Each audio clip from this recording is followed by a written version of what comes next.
today in this video, I'm going to be talking about the two ways that I essentially capture all of my ideas and thoughts so that, for one, I'm not constantly overwhelmed. I can get stuff out of my head and documented somewhere, while also making sure that I just don't forget them before I actually complete them.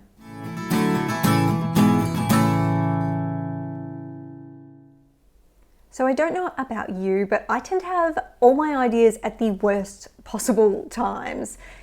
When I'm trying to fall asleep, taking the dog for a walk, or when I'm just in the middle of some really important work. And I just felt like I was constantly overwhelmed for the last couple of years trying to keep all this information in my head, and got to the point that I knew I needed to really come up with a system to get my ideas out of my head so I wasn't overwhelmed all the time, and so I just didn't forget them. And in the end, I actually came up with two systems, a digital one and an analog. And I'm going to take you through both of them today. They both serve different purposes, so I'll tell you about what I do, the purposes of each, and then the benefits that I've found. Obviously, you need to find a system that works for you, but maybe you can get some ideas from this. So the first one I'm going to talk through is digital.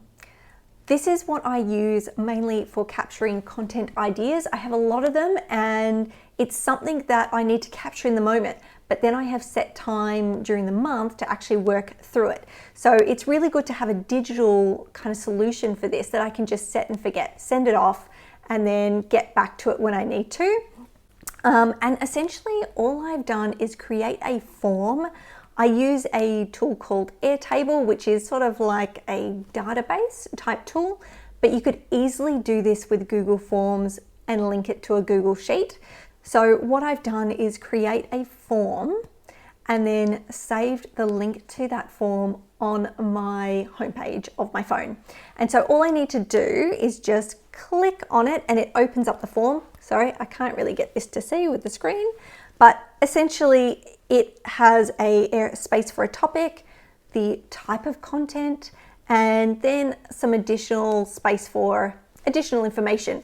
So if I have a topic idea come up, I can just press it, quickly enter it, submit, and it will automatically place that in my database, which then I go through and look, on a fortnightly, monthly basis to sort of work through what my content plan is going to be.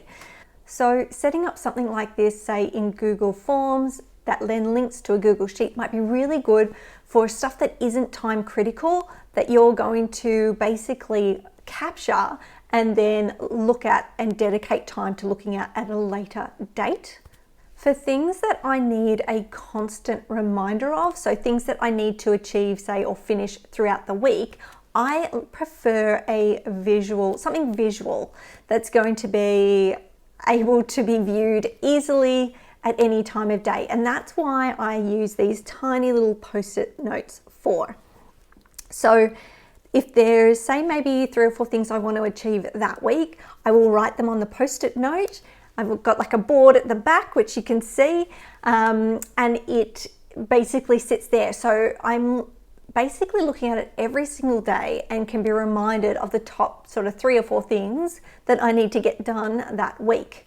The other great thing about these is it doesn't necessarily just need to be for like the top 3 things.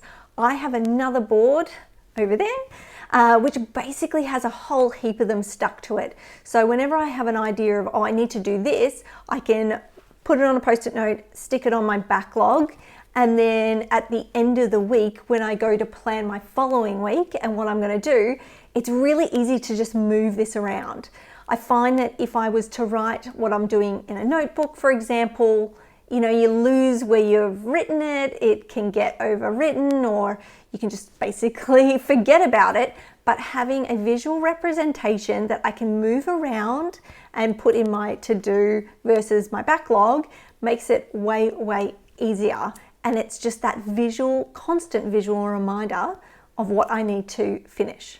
And I have to say, if you're one of those people that loves to tick stuff off and feel like this might not work for you, you could always have a jar, and as you finish them, put it in the jar, and then you're going to be able to see at the end of the year everything you've completed, which might be motivational. For me, I don't really care. So that's just 2 ways that I capture ideas. You need to find a system that works for you, but I hope this has given you some hints or tips on what might work. And I'd love to hear if there's another way that you capture ideas and how you do that and what has worked versus hasn't worked. And as always, if you would like to hear more about how you can manage all your information at work and at home, make sure you subscribe.